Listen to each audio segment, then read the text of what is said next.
नमस्कार, मैं प्रोफेसर राम बख्श। मेरी आवाज आ रही है?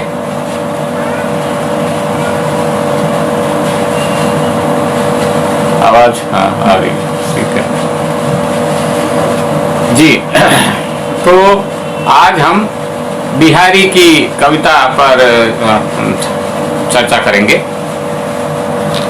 सबसे पहले भारतीय भाषा केंद्र के अध्यक्ष professor Om Prakash Singh ji, professor Sudhir Pratap Singh, doctor Malkhan Singh और भारतीय भाषा केंद्र के सभी शिक्षकों और प्रिय छात्र छात्राओं और इस कार्यक्रम को सुनने वाले सभी मित्रों, मैं आभारी हूँ विभाग का, भारतीय भाषा केंद्र का, कि उन्होंने मुझे इस कार्यक्रम पे कुछ बोलने का और बिहारी की कविता पर कुछ कहने का अवसर प्रदान किया। ये एक ऐसा विषय है जिस विषय को मैंने कभी पढ़ाया नहीं, तो ये मेरे लिए एक अलग विषय है। जब एक छोटा सा संस्मरण सुना करके मैं अपनी बात कहना चाहता हूँ कि जो मेरी पहले रोहतक में नौकरी लगी सबसे पहले 1978 में, तो मुझे वहाँ के विभाग के लोगों ने कहा कि मैं बिहारी पढ़ा दूँ। तो मैं बिहारी सतसई लेकर के आया और मैंने बिहारी सतसई को पढ़ा। पढ़ने के बाद में मैंने कहा कि जी मैं तो ये बिहारी सतसई नहीं पढ़ा सकता। तो प्रोफेसर हरिश्चंद्र वर्मा हमारे वरिष्ठ प्रोफेसर थे वहाँ पे, उन्होंने कहा क्यों? मैंने कहा साहब इसके अंदर एक काम संबंधों का इतना अश्लील वर्णन है कि मैं अपनी लगभग हम उम्र कन्याओं के सामने इसको नहीं पढ़ा सकता। तो उन्होंने कहा अरे क्या है, चाहे संत भाव से इसको पढ़ा दो। तो मैंने कहा नहीं साहब मैं तो इसको नहीं पढ़ाऊंगा। तो मैंने उसे नहीं पढ़ाया। बाद में भी मेरे को ये डर लगता रहा बिहारी के पढ़ाने के लिए, लेकिन जब इधर JNU में आया तो फिर मैंने कहा चलो शोध करवाते हैं। तो मैंने MPhil और PhD में शोध करवाया और दो लड़कियों ने किया और उनसे उन्होंने बहुत कंफर्टेबली उनसे मेरी बात हो गई, तो थोड़ा सा कॉन्फिडेंस हुआ। और उसके बाद अब मुझे लगा कि जो मैंने अब तक नहीं किया वो करना चाहिए, यानी बिहारी को पढ़ना चाहिए, बिहारी पर बातचीत करनी चाहिए। तो मैंने ये तय किया कि अब जो कसक मन में रह गई थी कि रीति काल की, तो उस कसक को दूर करने की अवसर मुझे मिला। फिर मैंने ये देखा कि बिहारी कितने निर्लिप्त भाव से इन नायक नायिकाओं का वर्णन कर देते हैं। वो तो कहीं भी इन्वॉल्व नहीं होते और हम इतने क्यों इन्वॉल्व हो जाते हैं, हमारे अंदर से ही क्यों बेचैनी हो जाती है। वो तो हंसते रहते हैं, गाते वो कैसे नायक नायिका है, और जो एक सांस लेती है तो 6 फीट इधर जाती है, दूसरी लेती है तो छोड़ती है तो 6 फीट इधर चली जाती है। वो वर्णन कर जाता है आराम से। और वो इसका भी वर्णन कर जाते हैं कि नायक नायिका पड़ोसी है और बीच में घर के बीच में एक थोड़ा छोटा सा छेद है, नायक ने अपना हाथ लगा रखा है, नायिका ने भी हाथ पकड़ रखा है और दोनों रात भर उसमें सो गए। तो क्या बेवकूफी है, माने निरीक्षण। तो ये खुद कैसे कर लिप्त नहीं होते बिहारी। तो जब बिहारी लिप्त नहीं होते तो पढ़ते और पढ़ाते समय हम क्यों नहीं निर्लिप्त हो सकते? वो वर्णन में उनकी निर्लिप्तता हमको दिखाई देती है। अब यहाँ पर एक और चीज जिसके कारण हमको दिक्कत रहती है या जो हम सोचते हैं कि बिहारी की कविता और इस रूप में सारी रीतिकाल की कविता आत्माभिव्यक्ति की कविता नहीं है। हम लोगों का एक जो रोमांटिक साहित्य सिद्धांत है वो ये मान करके चलता है कि कविता में आत्माभिव्यक्ति होती है, कवि अपनी भावनाओं की अभिव्यक्ति करता है। बिहारी अपनी भावनाओं की अभिव्यक्ति करते नहीं। बिहारी तो बड़े संत पुरुष थे, वो तो भक्त थे और बाद में जाके वृंदावन में रुके। तो वो कहते हैं कि भाई मुझको क्या, मैं तो इनकी बात बता रहा हूँ ना, इन्होंने क्या किया, ये नायक नायिकाएं क्या करते रहते हैं उसका बता रहा हूं, मैं वैसा नहीं। माने किसी आलोचक ने, रीतिकाल के किसी आचार्य ने, विद्वान ने ये नहीं कहा कि बिहार ये रीतिकाल के कवि या बिहारी विलासी थे। वो बड़े सात्विक चरित्र थे, जैसे दूसरे सात्विक चरित्र होते हैं, जितना कोई हो सकता है। तो ये इसलिए फिर हम बिहारी की आंखों से जरा हम इस रीतिकाल को देखने की कोशिश करेंगे। इस बिंदु को आप ध्यान रखें कि ये कविता आत्माभिव्यक्ति की कविता नहीं है, और इसलिए बिहारी अलग है और उनका वर्ण विषय अलग है। इसको अपन ध्यान रख के आगे करें। अब जो है कुछ तथ्यात्मक बातें बिहारी के बारे में कर लेते हैं। जैसे बिहारी का जन्म जो है वो 1595 में ग्वालियर में हुआ, और सन 1664 में वृंदावन में इनकी मृत्यु हो गई। वो कृष्ण भक्त थे और अंतिम समय वो वृंदावन पहुंच गए। कह सकते हैं बहुत पाप किया था या बहुत पुण्य करने की इच्छा थी, तो वो जाकर के वृंदावन में रहे। जयपुर राज दरबार में उनका साहित्यिक जीवन बीता। अब ये जो 1600 है बहुत महत्वपूर्ण। जब हम 1600 की बात करते हैं तो ये वो समय है जब भारत में अंग्रेज नहीं आए थे और भारत में आधुनिकता नहीं आई थी और भारतीय जीवन का पश्चिमीकरण शुरू नहीं हुआ था। पश्चिम का कुछ मामला नहीं बैठा था। अब हम जो है अपनी परिस्थितियों से खुश थे और नायक भी खुश थे, बिहारी भी खुश थे। सारी कविताएं बड़े ऐश आराम प्रसन्नता की थी, हमको कोई परेशानी नहीं थी। बिहारी के नायक को एक नायिका नहीं मिली तो दूसरी के लिए वो तैयार है, अपनी योजना बना रहा है। उसने मना कर दिया तो फिर उसको राजी करने की कोशिश में लगा, हैप्पी है। ये हम पतित हैं और हमारा देश अधपतित है और अब हमको अपने देश का विकास करना है, ये हमारे उस समय तक आया ही नहीं। उसको लगता था हम आत्मसंतुष्ट थे, हम बिल्कुल ठीक चल रहे और हमारा देश बहुत सही चल रहा है। इसलिए ये पतन की जो चेतना है ये भारतेंदु से आई और फिर मयूर प्रसाद द्विवेदी से आई, और इस पतन के बाद में हमारे देश का पश्चिमीकरण होना शुरू हो गया। वो एक अलग विवाद का विषय। लेकिन यहाँ पर यह है कि कोई पीड़ा जैसा भाव रीतिकाल के कवियों में नहीं था। नायिका मिली चाहे नहीं मिली, नायक खुश है, अन्यथा वो उसको दुखी हो सकता है। इन्होंने जो है वो 700 दोहे लिखे। 700 दोहे में सत्सई में 700 दोहे होते हैं, तो लेकिन इन्होंने जो है 713 दोहे इसमें सत्सई में है, और जिसका जो संपादन और इसकी टीका जो है जगन्नाथ दास रत्नाकर ने की है, जो आजकल सभी भारतीय विश्वविद्यालयों में पढ़ाई जाती है। अभी तक वही सबसे अच्छी टीका बिहारी रत्नाकर मानी जाती है। अब एक लोक में कथा प्रचलित है, वो ये है कि जयपुर नरेश सवाई जयसिंह, ये इनके शादी की एक से अधिक शादियां तो ये लोग करते रहते हैं। बहुपत्नी प्रथा भारत में तो आम है। तो शादी की पत्नी अच्छी थी, सुंदरी थी, युवा थी, और उन्होंने अपना राजकाज करना सब बंद कर दिया और वो सारे टाइम वो पत्नी के पास ही राजमहल नहीं रहते थे। दरबारी बड़े परेशान हुए। दरबारियों को बड़ी चिंता होती है भाई राजा सब ठीक ठाक काम करे, इसलिए दरबारी तो गए उन्होंने बिहारी के पास। तो बिहारी ने एक दोहा कहा, नहीं पराग नहीं मधुर मधु, नहीं विकास ऐ काल, अली कली ही सोम बंध्यो, आगे कौन हवाल। अभी से ही राजा का ये हाल है, अभी तो कली है, अभी तो इसका विकास होना है, तब आगे क्या होगा इस राजा का। तो राजा को एकदम चेतना जागृत हुई और उन्होंने बाद में दरबार में जाना शुरू किया और राजकाज शुरू किया। कहा कि इसको एक असर भी दी, और अब जितनी भी कविता लिखोगे उसकी एक असर भी दे देंगे भाई आप। अब आप इस कविता की इन पंक्तियों को देखें। इन पंक्तियों में बिहारी नहीं है, इन पंक्तियों में वो राजा है, और राजा जो कर रहा है उसका एकदम वस्तुगत वर्णन उन्होंने कर दिया।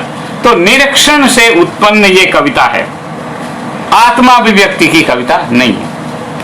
तो जब आत्माभिव्यक्ति की कविता नहीं है तो क्या है, तो ये परफॉर्मेंस है, प्रदर्शन करना, आपको ये शो ऑफ करना, आपको ये दिखाना, आपको अपना अभिव्यक्ति नहीं करनी है और अपने मन की कोई बात नहीं कहनी है, अपना तो अलग। इसलिए रीतिकाल के जो कवि थे वो यानी बिहारी भी चरित्रहीन नहीं थे, वो नायक नायिका चरित्रहीन थे। नायक नायिका जो भी कर रहे थे, लेकिन बिहारी नहीं। बिहारी ने तो देखा कि नायिका तो बहुत सुंदर है और इतना एकदम चांदनी के अंदर ही मिल गई, और उसकी जो खुशबू है उस खुशबू के डोरे से बंधी हुई उसकी सखी जा रही, और जो सखी दिखाई दे रही है तब पता चला कि नायिका भी जा रही, बाकी नायिका दिखाई दे ही नहीं। माने इतना उसका वर्णन वो अपने से अलग है। ये कवि ने देखा और उसका वर्णन कर दिया। अब गणानंद जरूर अपना कहते हैं भाई मैं तो खुद प्रेम किया, तो गणानंद ने या उन कवियों ने किया होगा। ये रीतिकालीन जो कवि, जो रीतिबद्ध या रीति सिद्ध कवि थे, उनका कुछ नहीं था। ये बहुत प्रतिष्ठित कवि थे और इनकी प्रतिष्ठा का यह है कि खोजी विद्वानों ने ढूंढ के निकाला है कि इनकी 54 टीकाएं निकली है और संस्कृत में और फारसी में भी इसका अनुवाद हुआ और इसकी टीका हुई और बहुत प्रभावशाली रचना मानी जाती है। और ये कहा जाता है कि सतसैया के दोहरे ज्यों नावक के तीर, देखन में छोटे लगे घाव करे गंभीर। बहुत बड़ी बड़ी बातें कहते हैं। अब बड़ी बड़ी बातें क्या कहते हैं वो अपन आगे देखेंगे। अब हमको जो सबसे बड़ी समस्या होती है, हिंदी आलोचना की भी समस्या है और हमको पढ़ते समय भी होता है कि आखिर बिहारी भी भक्त है, सूरदास भी भक्त है, तुलसीदास भी भक्त है और कबीर भी भक्त है, तो बिहारी में और इनमें फर्क क्या है? भक्ति काल में और रीति काल में फर्क क्या है? यहां से हम इनको जानने की कोशिश करें तो वो ये है कि इनका निवास स्थान बदल गया। भक्ति काल के कवि जनता के बीच में रहते थे, लोगों को सुनाते थे और अपना अनुभव बताते थे और उनके व्यक्तित्व को सुधार परिष्कार करना चाहते थे। रीति काल के कवि जो है वो राज दरबार में रहते थे और राजा को सुधारना नहीं चाहते। ये राजा राजकुमारियां जो है इनको सुधारा नहीं जा सकता, इसलिए ये जो कर रहे हैं उनकी हरकतों का हमको वर्णन करना है, हमको देखना है, हमको इनको सुधारना नहीं, क्योंकि वो वहां रहते थे। राज दरबार में कोई स्त्री नहीं रहती थी, सब पुरुष रहते थे और उनके पास कोई काम नहीं होता था तो उनको मनोरंजन करना होता था। तो मनोरंजन का सबसे उपयुक्त जो विषय है वो स्त्री चर्चा, और इसलिए ये अश्लीलता या जिसको भी आप कहना चाहिए रति चर्चा, ये इस रीतिकालीन काल में मिलती है, वो दरबार के कारण मिलती है। और दूसरी बात यह कि वहां कोई स्त्री उपस्थित नहीं रहती, तो जब स्त्री उपस्थित नहीं रहती तब आप स्त्री के बारे में चर्चा करो। जो भी अनुपस्थित हमारा मित्र रहता है तो हम उसका व्यंग मजाक करते ही रहते हैं, तो वहां पर जब वो उपस्थित नहीं है तब आप उसकी चर्चा जो है उस तरह से हम कर सकते हैं।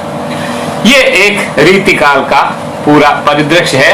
इसी में बीच में विजय देव नारायण शाही ने विजय देव नारायण शाही बड़े करामाती आलोचक थे, कुछ का कुछ नया निकाल देते थे, नए ढंग से चीजों को देखते थे।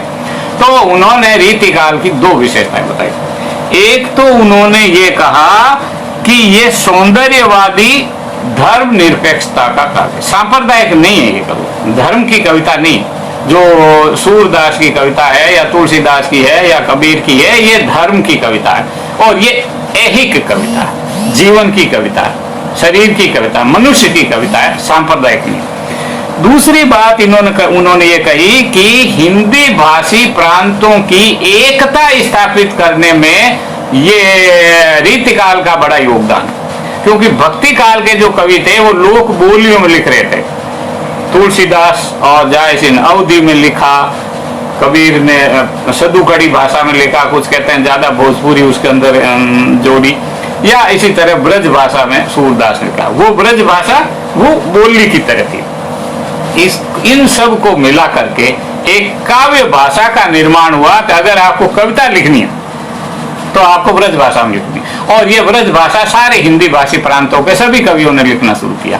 तो ये जो काम था, ये काम रीतिकाल के कवियों ने किया, और उसके कारण क्या हुआ कि आज आपको जो खड़ी बोली जो भाषा आपको बराबर मिलती है वो उस रीतिकाल के कारण है। तो भाषा का निर्माण कोई छोटा नहीं है और आप रीतिकाल को ऐसे गणित दृष्टि से नहीं देख सकते।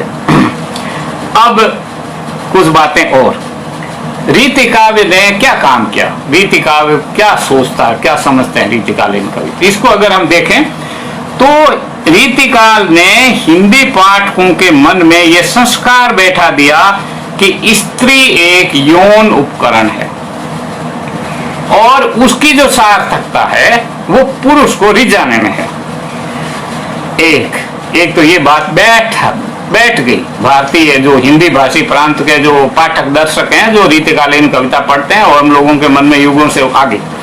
दूसरी बात ये समझा दी कि स्त्री अपने काम भावनाओं की अभिव्यक्ति नहीं कर सकती, वो करती नहीं, संकोच रहता है, और वो अगर करती है तो वो उल्टा हो गई, वो तो सही नहीं है उसका। तो इसलिए प्रेम प्रस्ताव पुरुष रखेगा, स्त्री के पास हाँ या ना कहने का अधिकार रहेगा। और ये जो छेड़छाड़ है प्रेम प्रस्ताव के नाम पर, ये स्त्री को अच्छी लगती है। ये रीतिकाल की कविता ने आपको समझा दिया, न केवल उसकी कविता में अभिव्यक्त हुआ वरन उनके सारे पाठकों के मन में इस बात को घुसा दिया। ये जब आधुनिक युग आया तब स्त्रियों ने कहा कि नहीं, ये जो छेड़छाड़ और स्त्रियों को जो घूरना है ये नारी का अपमान है। लेकिन जो रीतिकालीन मानसिकता वाले जितने भी लोग हैं वो मानते हैं कि नहीं नहीं ये तो है। तो मिथ, प्रेम संबंधी, मानवीय रिश्तों संबंधी मिथ जो चलते रहते हैं, हमारे छायावादियों ने भी एक मिथ घुसा दिया कि एक प्रेम होता है, पहली बार होता है और एक ही बार होता है, धरते ही देखते ही हो जाता है और उसके बाद में जो है वो जीवन उसी प्रेम के अंदर घूमता रहता है या उसके अभाव में घूमता रहता है। ये भी संस्कार फिल्मों ने और छायावादी कवियों ने हमारे हिंदी पाठकों के मन में डाला, जो अभी पता नहीं मुक्त हुए कि नहीं हुए। और इस एक मिथ के कारण अनेक युवक युवतियों ने आत्महत्याएं कर ली। तो ये भी उसी छायावादियों के प्रेम प्रकरण के अंतर्गत माना जाएगा। अब एक और बात, रीतिकाल कवि का या बिहारी की कविता का मर्म क्या है। अब इस मर्म का जब उसको पढ़ा तो एक दोहा मैं आपको सुनाना चाहता हूँ। मुझे लगता है कि ये केंद्रीय दोहा है बिहारी का और सारे रीतिकालीन कवियों का। चमक तमक हांसी ससक मसक जपट लपटान, जय रति सो रति मुकत और मुकति अतिहान। अब इन लोगों ने इनके है कि ये जो चमक तमक और हंसी और ये और शरीर का जो वर्णन होता है, रति क्रिया के अंदर जो अद्भुत आनंद की जो प्राप्ति होती है वही मुक्ति है और कोई मुक्ति नहीं। और हमारे भक्ति काल वाले कवियों ने कहा कि इस संसार से मुक्त होना ही मुक्ति है। आप जब जन्म मरण के बंधन से मुक्त हो जाओगे, आप उसमें परमात्मा में मिल जाओगे, आप सब ये कर लोगे तो आपकी मुक्ति।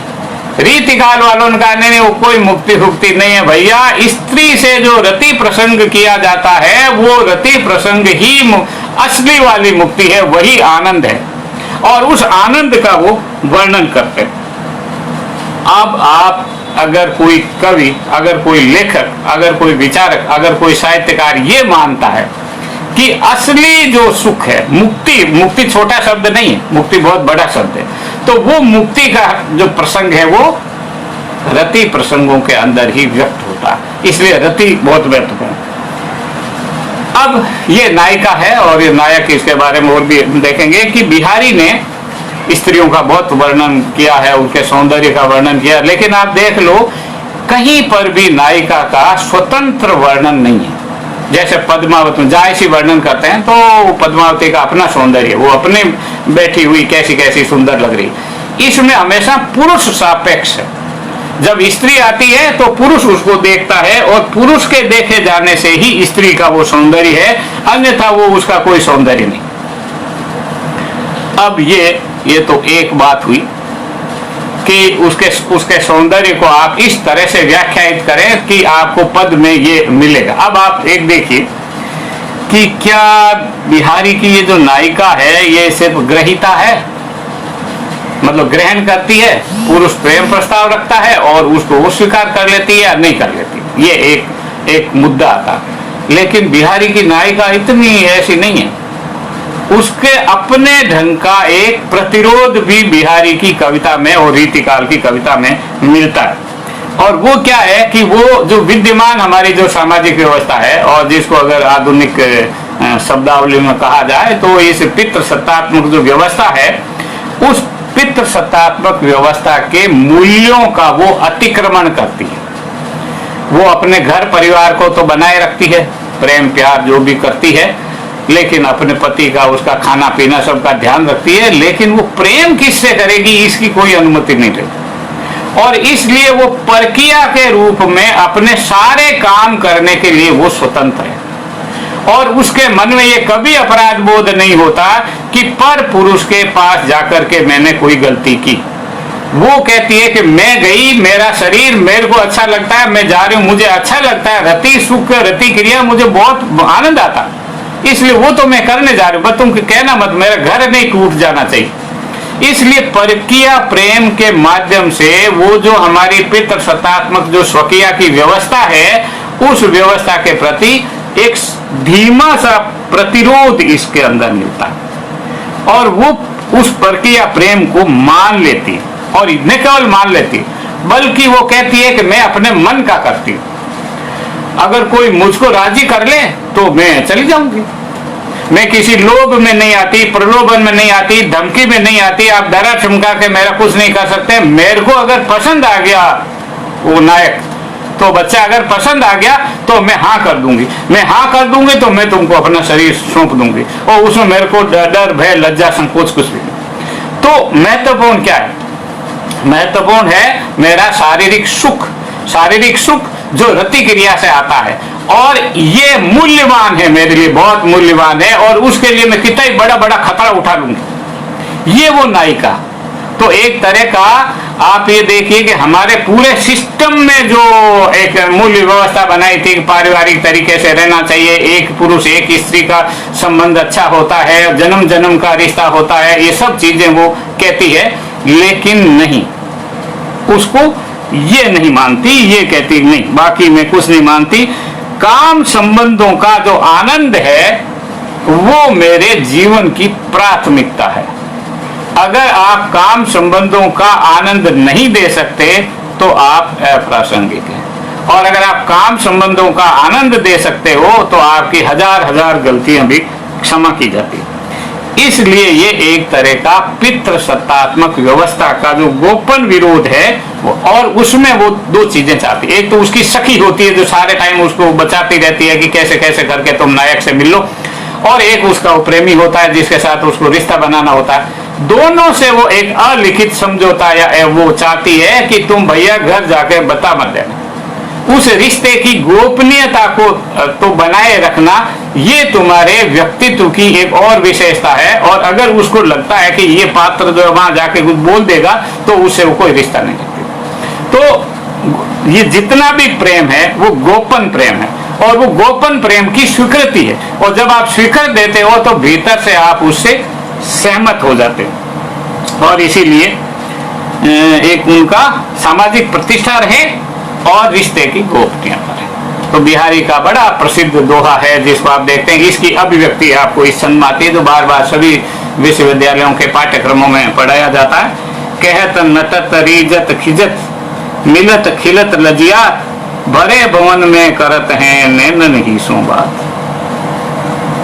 घर भरा हुआ है, सब लोग हैं, लेकिन वो आंखों ही आंखों के अंदर वो अपना सारी योजना बना लेते हैं, कहाँ मिलना है, कैसे कितना क्या होना है, वो सारी बातें उसके अंदर हो जाती है। तो ये गोपन भी है और सामाजिक भी है, इसका वर्णन वो करते हैं। अब नायक जो है क्यों नायिका को पसंद करता है? तो हमारे देश में तो बहुत जाति प्रथा है, हम तो जाति को देख करके विवाह करते हैं और सारी मित्रता दोस्ती सब उसी तरह से की हमारी चलती रहती है।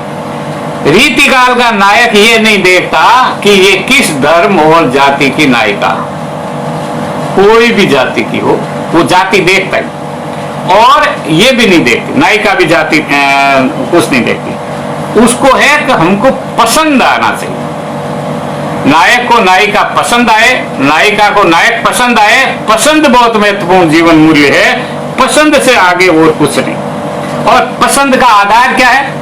पसंद का आधार शारीरिक सौंदर्य है, और शारीरिक सौंदर्य का सीधा रिश्ता उनका होता है कि ये रति संबंधों के समय में ये व्यक्ति, ये पर्सन, ये पुरुष या ये स्त्री जितना आनंद दे सकती है वही उसके सौंदर्य की कसौटी।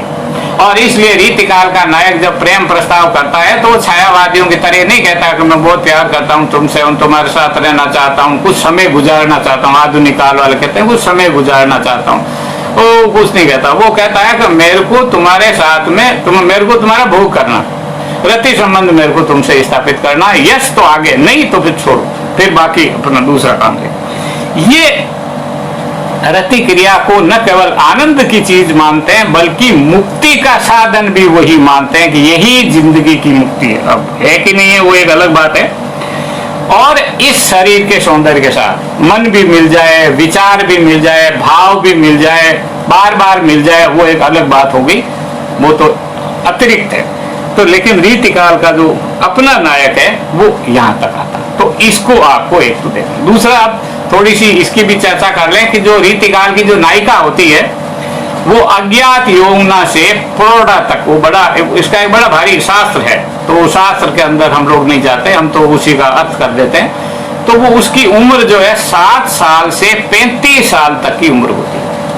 35 साल के बाद वो जो नायिका होती है वो नायिका नहीं रहती, वो गृहस्थीन हो जाती है और रीतिकाल के कवियों के हिसाब से वो अप्रासंगिक हो जाती है। फिर वो खाना वाना बनाती है, अपने बच्चों का, परिवार की देखभाल करती है। 35 तक वो नायिका होती है। लेकिन नायक किशोर नहीं है, नायक भोला भी नहीं है, नायक युवा होना कोई आवश्यक नहीं। बुढ़ा भी बहुत सक्रिय होता है, और वो तो कहते हैं कि ज्यों ज्यों उम्र बढ़ती है, बुढ़ा होता है, त्यों त्यों जो है उसके अंदर और अधिक सौंदर्य की सृष्टि होती है। तो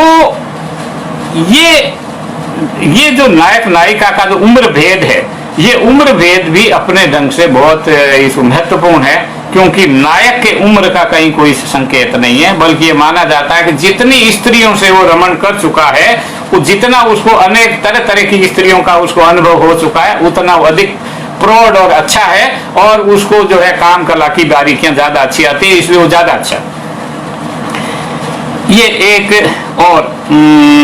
एक और बात आप देखें, बिहारी में नायक जो है नायिका को प्रेम प्रस्ताव देता है, और फिर नायिका कई बार थोड़ी देर मना कर देती है, 1-2 बार मना करती है, और 3-4 बार बाद में स्वीकृत होता है। आमतौर से होता है वो स्वीकृति उसको मिल जाती है। लेकिन कभी कभी नायिका मना भी कर देती है, वो कहती नहीं भाई, मेरा पतिव्रता धर्म वाली हूं और मेरे को ये सब नहीं चाहिए। लेकिन शायद ही ऐसा कोई नायक हो बिहारी की कविता में, अभी तक मेरे को ढूंढने से नहीं मिला कि नायिका ने प्रस्ताव रखा और नायक ने मना कर दिया, ऐसा कोई भी नहीं है, ही नहीं। वो जो भी प्रस्ताव आता है, अगर उधर से आ गया तो वो स्वीकार कर लेता, क्योंकि वो आदतन प्रकृति से बहु स्त्रीगामी है, उसको तो अनेक स्त्रियां उसको चाहिए ही चाहिए होती है, इसलिए जो भी प्रेम प्रस्ताव आया नायक उसको स्वीकार कर लेता। बस वो जरा सा आके देख रहा है कि वो देखने करने में, बिहेव में वो थोड़ा ठीक रहे, और मेरे रिश्तों की गोपनीयता, थोड़ी बहुत गोपनीयता का भय जितना स्त्री को होता है उतना पुरुष को नहीं होता। पुरुष को पता है कि मेरी पत्नी को मालूम है कि मैं परकीय या प्रेम के अंदर डूबा हुआ हूं, तो भी वो कहाँ जाएगी। वो सारी जो नायिकाएं हैं वो सवर्ण नायिकाएं हैं। दलित और बहुजन समाज की नायिका हो तो उसको छोड़ छाड़ के भाग के चले जाए कि तू बेकार आदमी, मैं तेरे साथ नहीं गया। लेकिन ये जो नायिकाएं हैं सभी सवर्ण हैं, माने अगर पति ने छोड़ दिया तो आपका कोई भविष्य नहीं, इसलिए वो सारी गलतियां, सारी चीजें वो स्वीकार कर लेती है। और उनका, नायिका का कहना यह है कि माना कि ये परकीय प्रेम किया, लेकिन मुझे भी तो रति संबंधों की कामना है, और मुझे जो रति सुख है वो यही नायक दे सकता है, पति जो चरित्रहीन है। लेकिन चरित्रहीन है तो क्या हुआ, मेरा ये ठीक है, तो उसके बाद वो उसकी बातों को स्वीकार कर लेती है। अब ये एक और इसको आप देखें कि एक ही स्त्री से प्रेम करने वाला और उसी स्त्री के विरह में व्याकुल कोई पुरुष पात्र दिखाई नहीं देता, एक भी नहीं बिहारी। स्त्रियां तो है, प्रेम करती है, वो प्रेमी बाहर चला गया, बड़ी दुखी है, उदास है, सब है, पति है, वो सब है, लेकिन कोई भी, इसलिए कहीं भी पुरुष के विरह का वर्णन नहीं है, क्योंकि पुरुष किसी एक स्त्री से प्रेम करता ही नहीं, वो तो अनेक स्त्रियों से प्रेम करता है, तो उसको तो कभी विरह की अनुभूति होती नहीं। तो बिहारी के अंदर ये नहीं है। अब एक और चीज जिसके बारे में मेरे को जिक्र करना है कि ऐसा नहीं है कि बिहारी ने स्त्रियों के दर्द का वर्णन नहीं किया। अब आप इसमें देखें कि परकीय प्रेम में परकीय के सौंदर्य का वर्णन है, नायक उसके अंदर मगन है, उनके रिश्ते का वर्णन हो रहा है, सब चीजें हो रही है, और वो जो पत्नी है वो दुखी है और पीड़ित है और प्रताड़ित है, ये पत्नी की पीड़ा और पत्नी का प्रताड़न, या पत्नी को छोड़ो, पत्नी कहने से बात नहीं बनती, स्वकीय की जो पीड़ा होती है वो स्वकीय की पीड़ा बिहारी की कविता में है। लेकिन बिहारी उसका वर्णन नहीं करते, उसके वर्णन को वो साहित्य में नहीं आता। कहा ये तो ऐसी रोती रहती है, अपने तो परकीय प्रेम के अंदर वहां चलते हैं, वहां आनंद का वातावरण है, और बिहारी उसका वर्णन करते हैं, इसका वर्णन नहीं करते। लेकिन आजकल तो लिटरेचर में विखंडन की थ्योरी है, तो विखंडन को जब आप करेंगे तो आपको स्वकीय के दर्द की भी स्थिति का पता चलता है, और वो इसमें वो बार बार उलाहना देती है, बहुत बार उलाहना देती है कि ये तुम क्यों ऐसा करते हो। और बहुत मनोरंजक वर्णन उन्होंने किया। जैसे एक बार नायिका जो है वो देख रही है, स्वकीय ने देखा कि मेरा जो कड़ा था, सोने का या चांदी का जिसका भी होगा, वो पड़ोसिन के पास में, तो उसने कहा मेरा कड़ा इसके पास कैसे आ गया? तो जाहिर है कि मेरे पति ने दिया होगा। अब पति ने कैसे दिया होगा? तो कहा इस पति को मैं कैसे बताऊं कि मुझे पता चल गया कि तुम क्या बेईमानी कर रहे हो। तो वो जाती है और पूरा नाटक होता है, और उसके बाद में उससे कड़ा मांग लाती है, और फिर वापस आकर के और कहती है ये कड़ा देखो, तुम जो हरकत करके आए उसका ये प्रमाण है। तो नायक कहता अच्छा, फिर वो हंस देता, उसका एक अलग वर्णन। इसी तरह से नायक के सौंदर्य का वर्णन है, वो आता है कई परकीय प्रेम से डूब के। एक छंद है, सुनाता हूं आपको दोहा। पलन पीक अंजन अदर धरे महावर भाल, आज मिले सो भली करी भले बने हो लाल। ये जो तुम्हारा आज का सौंदर्य है कि नायक आया है, स्वकीय ने देखा है, नायक की पलकों पर पान की पीक लगी हुई है, और उसके भाल पर महावर लगा हुआ। महावर नायिका के पैरों में लगा होता है, वो नायक के भाल पर लगा हुआ है। इसको देख करके पर स्त्री के साथ जो रति क्रिया की है उसका पता चल जाता है, और नायिका बताती है कि ये जो तुम्हारा सौंदर्य है ये क्या है, आज तो जो तुमने किया वो तो ठीक, लेकिन तुम भविष्य में ऐसा मत करना। और वो कहता हाँ ठीक है। तो नायक मान लेता है कि नायिका ने मान लिया, जब एक बार मान लिया तो एक बार और मान लेगी, तो वो उसकी हरकतें चलती रहती। इसी तरह से एक वर्णन आता है, इस तरह की मानसिकता का बहुत वर्णन बिहारी ने कर रखा। तो उसमें पुराण बांचने वाले जो पंडित जी हैं वो आए हुए हैं और पुराण बांच रहे हैं। पुराण बांचने के क्रम में वो कहते हैं कि पर स्त्री गमन बहुत खराब होता है, बहुत पाप होता है, और ये नहीं करना चाहिए, और पतिव्रता धर्म का पालन करना चाहिए, उसके अनुसार आपका जीवन गुजरना चाहिए, वो वर्णन कर रहा होता है। अब उसमें वो स्त्री भी बैठी हुई है जिस स्त्री से उस पर स्त्री से वो पंडित जी प्रेम कर रहे हैं और उसका संबंध है। तो वो स्त्री जो है उसमें हंसती है और पंडित जी उसको देख लेते हैं कि वो हंस रही है। फिर वो स्त्री अपनी हंसी को दबाती है, उसकी हंसी को देख करके पंडित जी के मन में भी हंसी आती है, वो भी अपनी हंसी को दबाते हैं, लेकिन बिहारी उसको देख लेते हैं और फिर बिहारी उसका वर्णन करते हैं। तो वो अपना नहीं, उनका वो जो है वर्णन कि मैंने नहीं किया ये। फिर इसको आप याद रखें, बिहारी जब वर्णन करते हैं तो आत्माभिव्यक्ति की तरह से उसका वर्णन नहीं करते, वो वर्णन करते हैं कि वो व्यक्ति ऐसा कर रहा है, वो राजा ऐसा कर रहा है, या वो नायक ऐसा कर रहा है, मेरा इसके अंदर कुछ नहीं। तो उसका वो मजाक भी बनाती है और उस मजाक की वो अभिव्यक्ति भी करती है कि देखो तुम्हारी ये हरकतें हैं जिसको हम इस तरह से देख सकते हैं। एक और चीज बिहार इस रीतिकाल के बारे में जानने की होती है, और बिहारी के बारे में भी अगर आप हम देखें तो बिहारी का जो नायक है वो कभी भी जोर जबरदस्ती नहीं करता, न भावनात्मक जबरदस्ती करता है, न सत्ता का लोभ दिखाता है, न कुछ करता। वो उसको मनाने की कोशिश करता, चापलूसी करता है, उसको कहता भाई तू स्वीकृत दे। जब तक स्वीकृति नहीं देती है तब तक वो कुछ हरकत नहीं करता। इसलिए बलात्कार का वर्णन कहीं भी नहीं। रीतिकाल में इतने विलास के बावजूद कोई बलात्कार की किसी घटना का, किसी चित्र का वर्णन बिहारी ने नहीं किया। बिहारी में नायक सारे समय ये लगा रहता है कि मैं तुम पे रीझ गया हूं, तुम बहुत सुंदर हो, मुझे तुम चाहिए, मुझको नींद नहीं आ रही है, सुबह नहीं आ रही है, शाम को नहीं आ रही है, तुम क्यों इतनी निर्दय हो, तुमने क्या क्या किया, आदि आदि सब गीत गाने के बाद अंत में ये कि तुम हाँ भरो तो आगे चलो। और ये बहुत बड़ी बात है, आगे आगे चल करके हमारे भारतीय समाज और जीवन की दृष्टि से देखें तो वो कैसे वो व्यक्ति उसका वर्णन करने पे चुप हो जाता है। और आज तो कितने बलात्कार हो जाते हैं इसका कोई लेखा जोखा हिसाब ही नहीं, लेकिन वो बिहारी में ये नहीं। एक बार कहते हैं कि उस समय भारत का सम्राट अकबर को वो पातुरी पसंद आ गई, उसकी ग्वालियर की कहाँ की थी वो, तो उन्होंने अकबर ने कहा कि भैया इसको आप हमारे पास भेज दो। तो बुंदेलखंड का राव इंद्रजीत सिंह की वो नर्तकी हुआ करती थी, तो कहा कि मैं तो नहीं जाऊंगी।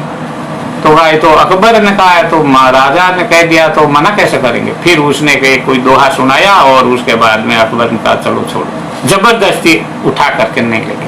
हालांकि बाद में वर्णन मिलता है कि बहुत बार जो सम्राट थे, राजा थे, कुछ स्त्रियों को उठा करके ले जाते थे, हरम में डाल देते थे, सब करते थे, लेकिन किसी का वर्णन कवियों ने नहीं किया।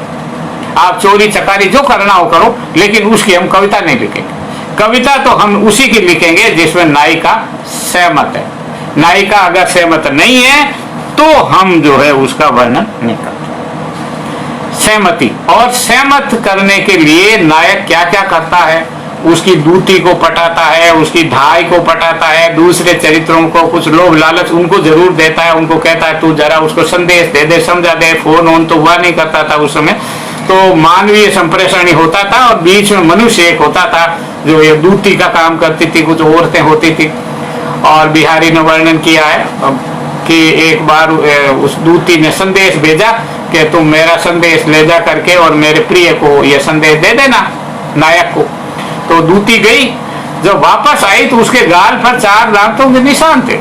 तो कहा अच्छा तुम वहां से जाकर के आइए। तो वो स्वयं रति क्रिया में लिप्त हो गई। उसका वर्णन भी उसका वर्णन भी ये बिहारी करते हैं। तो बिहारी ने परकीय प्रेम के रिश्तों के जितने रूप हुआ करते थे उन अधिकांश रूपों का वर्णन किया, और गोपनीयता में क्या क्या कला होती है, कैसे बारीकियां होती है, कैसे चकमा दिया जाता है, उन सब का वर्णन उसके अंदर किया।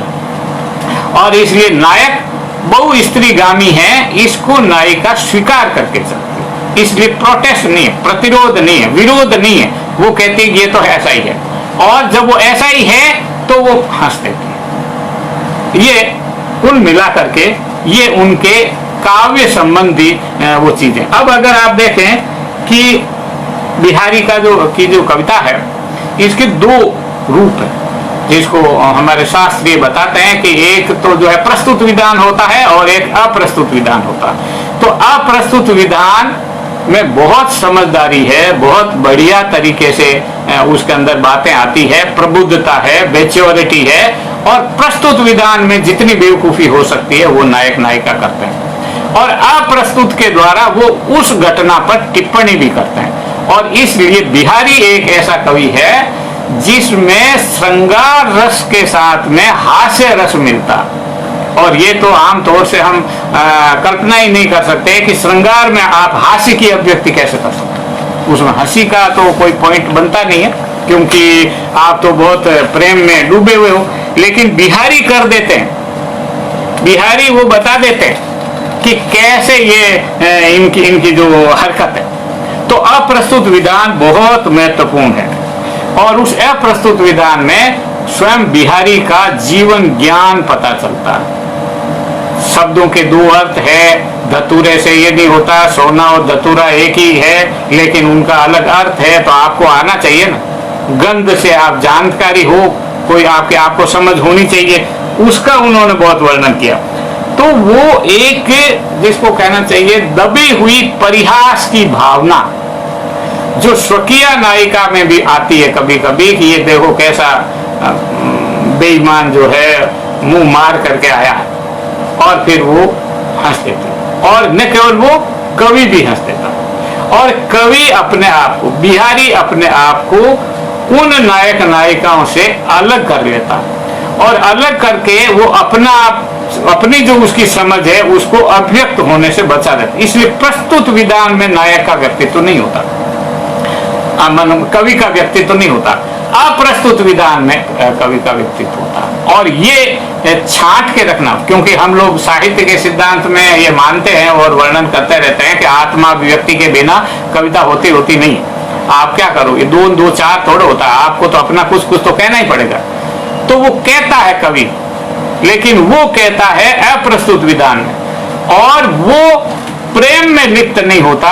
उस प्रेम के प्रति एक हास्य का भाव, इनकी मूर्खता पर, इनके अज्ञान पर, इनकी नादानी पर या इनकी हरकतों पर कवि को हल्की सी हंसी आती है, और उस हास्य को वो वर्णन करते हैं, जिसको कहते हैं भाई श्रृंगार, प्रेम का, श्रृंगार रस का वो तो वर्णन करते रहते हैं, और यही इनका अभिप्रेत अर्थ है।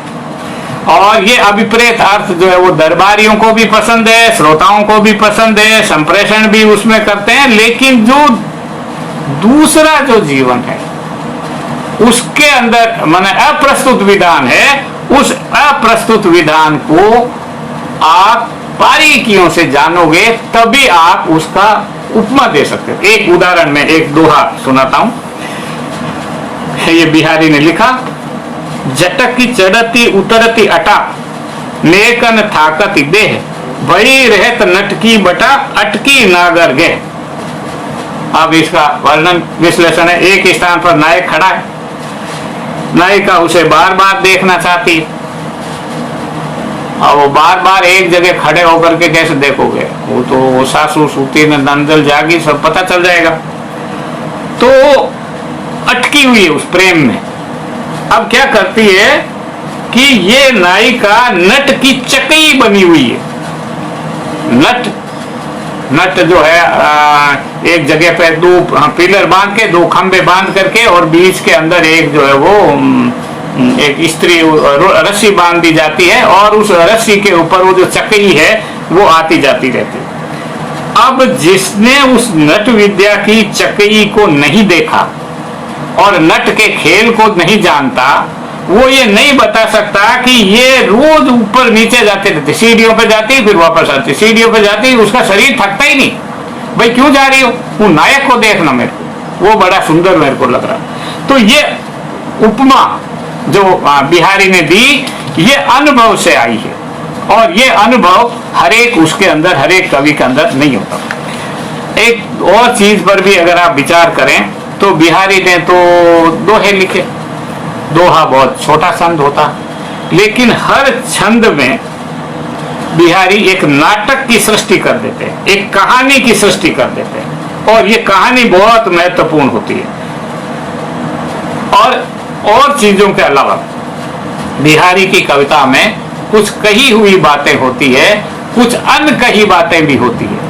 आप उन अनकही बातों को भी आपको सुनना होता है, और कही हुई बातों से वो आगे उसके अर्थ का विस्तार करती है, संभावनाओं के उसका अर्थ का विस्तार करती है। इसलिए प्रत्येक कहानी, प्रत्येक दोहा एक कहानी और एक नाटक लेकर के आता है, और उसमें परिस्थितियां, पात्र, चरित्र, सब उद्देश्य वगैरह सब होता है। तो हमारे रस सिद्धांत के हिसाब से भाव, अनुभव, व्यभिचारी सभी रस जो है उसके अंदर, रस के सारे अवयव उसके अंदर मिल जाते हैं, और इसका वर्णन वो बहुत समझदारी से, बारीकी से वो करते हैं। इसी तरह से जैसे मैंने आपको कहा कि जैसे कनक शब्द के दो अर्थ है, धतूरा भी है और सोना भी है, लेकिन ये आपको आना चाहिए ना, माने कवि को आएगा तभी तो अर्थ करेगा। धतूरे को कनक कहते हैं, ये कवि को पता होना चाहिए, प्रकृति में देखा होना चाहिए, तभी तो लिखेगा। तो जायज इसको बिहारी को इसकी बड़ी जानकारी थी, इसलिए वो सबका वर्णन करते जाते हैं। और एक उस अर्थ में भी आता है कि दोनों को पाकर के आदमी पागल हो जाता, माने उसके प्रभाव को, सोना मिल गया तो पागल, धतूरा खा दिया तो आप पागल हो जाओगे। अब ये जो चीजें देखने सुनने के वो जो अभिव्यक्ति है वो बिहारी मिलती। इसलिए बिहारी का एक अर्थ शांत होता है, जिसको हम शांत रस कहते हैं, शांत रहता है, अर्थ भी शांत रहता है और वैसे भी मानसिकता भी शांत रहती है। और यही बिहारी की कला भी है कि श्रृंगार रस का वर्णन करते समय भी कवि कैसे शांत रहता है। कैसे प्रोफेसर हरिश्चंद्र वर्मा पढ़ा चुके थे और मुझे वो नहीं आया था उस उम्र में, तो मैं बता नहीं पाया, मेरे को मैं डर गया। तो धीरे धीरे वो आता और उसका जो वर्णन है, जो भी वर्णन है वो करता रहता। अब आप इसके अंदर देखिए कि नायक बचकानी हरकत करता है और नायिका उसको सहन करती है, और न केवल सहन करती है वरन परिहास की एक दबा हुआ जो हास्य है वो भी उनकी रचना में दिखाई देता है, और स्वकीय मुस्कुरा करके चली जाती कि भाई अब क्या करें इसका, ये हमारे तो ऐसे ही हैं, तो हमारे ऐसे ही हैं, तो इनको मार पीट करके उनको ठीक करने की तो कोई गुंजाइश है नहीं, ये तो ठीक होगा नहीं, ये तो दोषपूर्ण चरित्र है।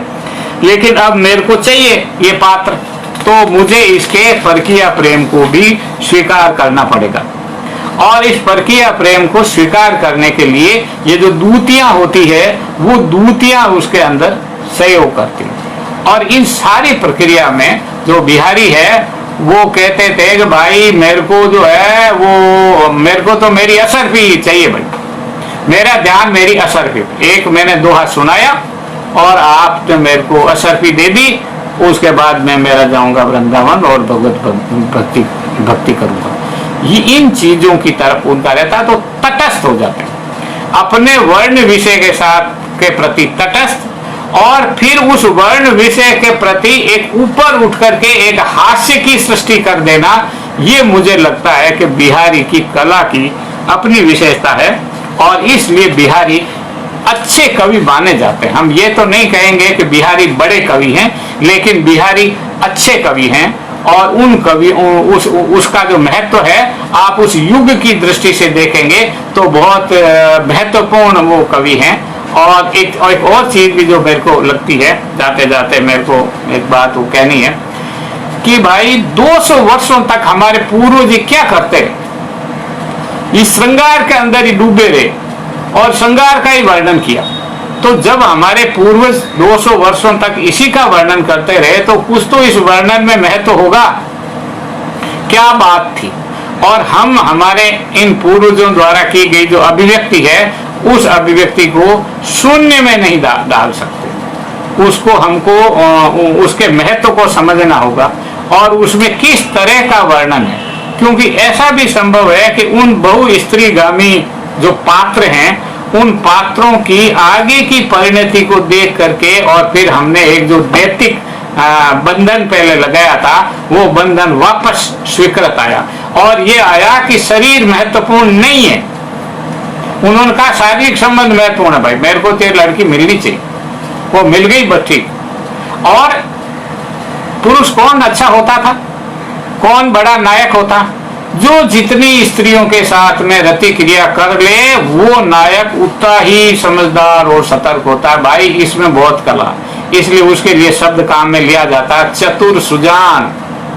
वो चतुर है और सुजान है, वो चतुर है, स्त्री मनोभावों का ज्ञाता है। स्त्री का मन तो बहुत सात पर्दों के अंदर रहता है, पुरुष को पता नहीं चलता है, लेकिन ये जो हमारा नायक है ये उसको पता है। और उसके बाद में ये नायक स्त्री की मनोवृत्ति को अपने अनुकूल बदलने में भी सहायक है। इसलिए नायक वो जो न केवल बहुस्त्रीगामी है, जो एक स्त्रीगामी है वो तो बेवकूफ है ना, वो तो रीतिकाल में तो किसी काम का नहीं, वो तो घर जाओ खाना खाओ कुछ काम कर, वो नहीं काम कर। वो काम कर जो अनजान अपरिचित स्त्री को दूर जगह से देख करके पसंद किया और अंत में वो उसकी अंक सायनी बनी और उसमें वो सफल हो गया। तो जो सफल हो गया वो बड़ा समझदार है, तो समझदार वो माना जाता था।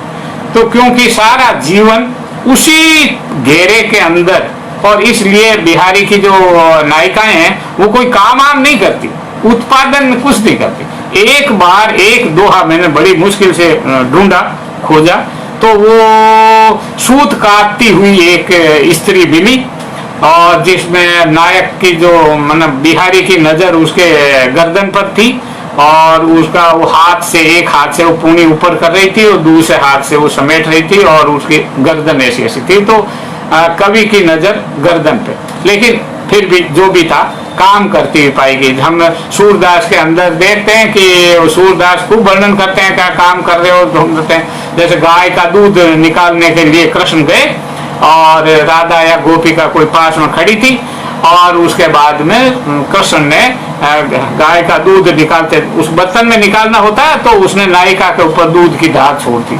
तो नायिका बोली कि भाई इत चितवत उत धार चलावत, यही सिखावत मैया, तुम इधर देखते हो उधर धार चला रहे हो, माँ ने तुमको यही सिखाया क्या? तो ये काम करते हुए का प्रेम। तो बिहारी में काम करती हुई स्त्री और काम तो करना ही नहीं था। दरबार के अंदर कोई काम नहीं था, युद्ध तो होता ही नहीं था, पैसे आते ही रहते थे और उसको आपको खाओ पियो और सुबह नहा धो करके आप 10 बजे चले जाओ और फिर शाम को आ जाओ वापस घर पे, और कोई काम या आओ तो आओ जब मर्जी तब आओ। तो काम नहीं होता था, तो षड्यंत्र ही होते, और षड्यंत्र भी यही षड्यंत्र होते थे कि एक दूसरे के साथ में वो संपर्क करने वाले होते। एक जगह इसी तरह से प्रौढ़ स्त्री का भी कहीं कोई वर्णन नहीं, एक दोहे में किसी प्रौढ़ स्त्री का वर्णन है, बाकी किसी प्रौढ़ स्त्री का वर्णन नहीं है।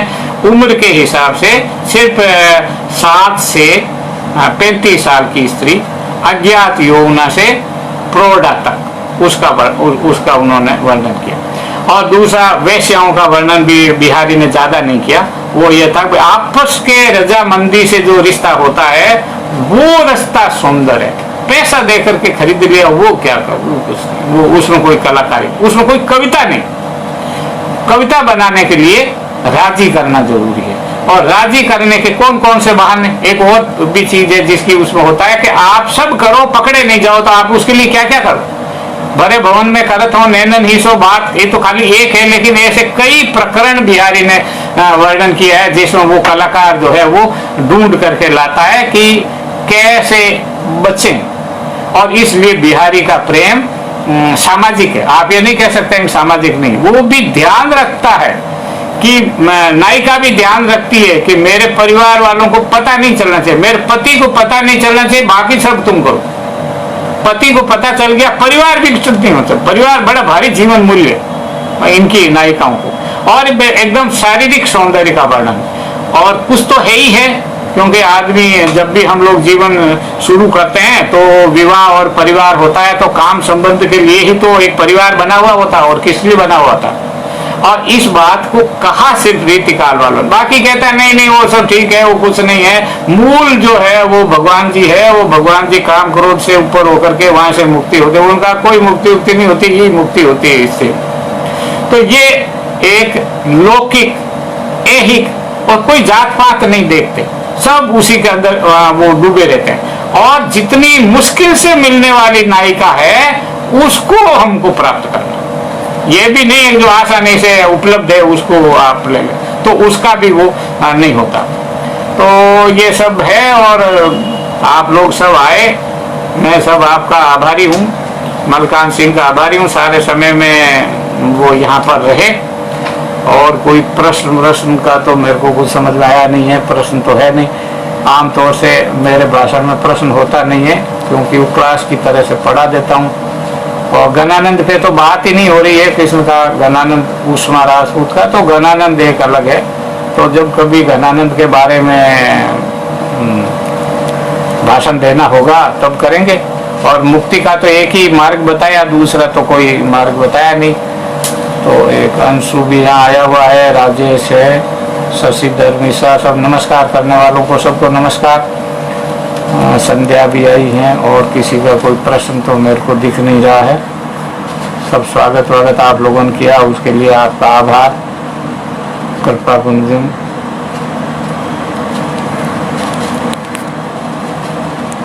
ठीक है, धन्यवाद आप लोगों का, नमस्कार।